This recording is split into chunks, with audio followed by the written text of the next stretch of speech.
Well, you have to admit it, folks. The left's message machine is really extraordinary. While Republicans continue to call each other names and emphasize divisions in the party, the left's propaganda apparatus has Democrats once again all loudly singing from the same sheet of music.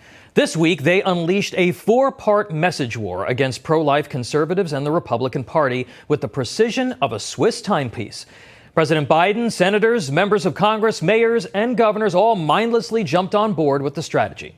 First, they said the Supreme Court's potential overturning of Roe v. Wade will threaten interracial marriage. Second, the end of Roe will mean conservatives will, as embattled Mayor of Chicago Lori Lightfoot said, start targeting LGBTQ Americans next.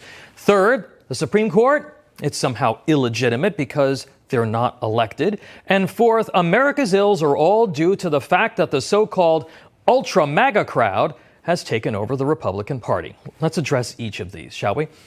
Democrats' threat against interracial marriage is just a natural extension of their usual mantra that conservatives are racists.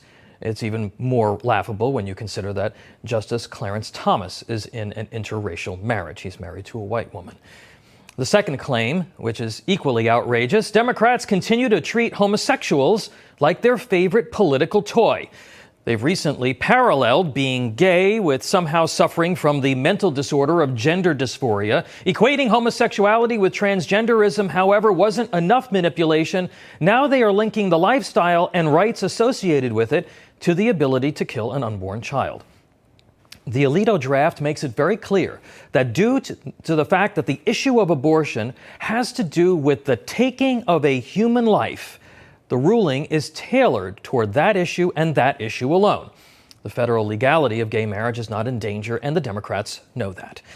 As for the wild broadsides against the high court, Senate Majority Leader Schumer was undeterred on the Senate floor this week, giving the kind of impassioned speech only a soulless hypocrite can give. He attacked the Supreme Court in unprecedented fashion, blasting the so-called unelected justices and the right, quote, hell-bent on sending women's rights back to the Stone Age. In yet another example of the low opinion Democrats must have for their own voters, Senator Schumer perhaps doesn't think anybody's going to realize that unelected justices decided Roe in the first place, manufacturing a constitutional right to an abortion practically out of thin air.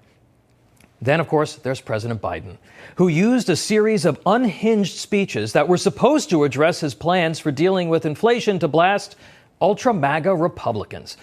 Democrats have been exposed for being co-opted by the far left wing of their party. They are facing backlash for driving a radical social agenda, and they are lining up to take the most extreme position on abortion in their history. So, naturally, the real enemy is the sudden emergence of the so-called ultra-MAGA crowd. Branding Trump the MAGA king and those who support the Republican platform, quote, the most extreme political organization that has existed in recent American history, an angry Biden is pouring on the venom in an attempt to save his far left-wing agenda. The attacks on Mr. Trump and MAGA voters are going to continue because, frankly, Democrats really at this point have demonstrated they have nothing else to say. But rest assured, they're going to continue to say it anyway. Not that any of this messaging is going to likely work, folks. The majority of Americans don't support late-term abortion, abortion for the purposes of sex selection, laws against parental notification, and taxpayer funding for the procedure. A poll this week also showed 75% of Americans oppose the protesting of the homes of conservative Supreme Court justices, a tactic the White House has excused, even though it's against the law. The ultra-MAGA monster is a mirage, folks, and the rest of the Democrats' new message map is a road that ends in an electoral cliff. It's not about women or life or rights or reality or America or freedom. It's about radical social engineering and political calculus. Even still, a disjointed GOP could learn a thing or two from the discipline and the deliberate nature of the left's efforts to control the narrative. To meet high expectations for November, they too will have to start singing a simple tune in a clear voice together.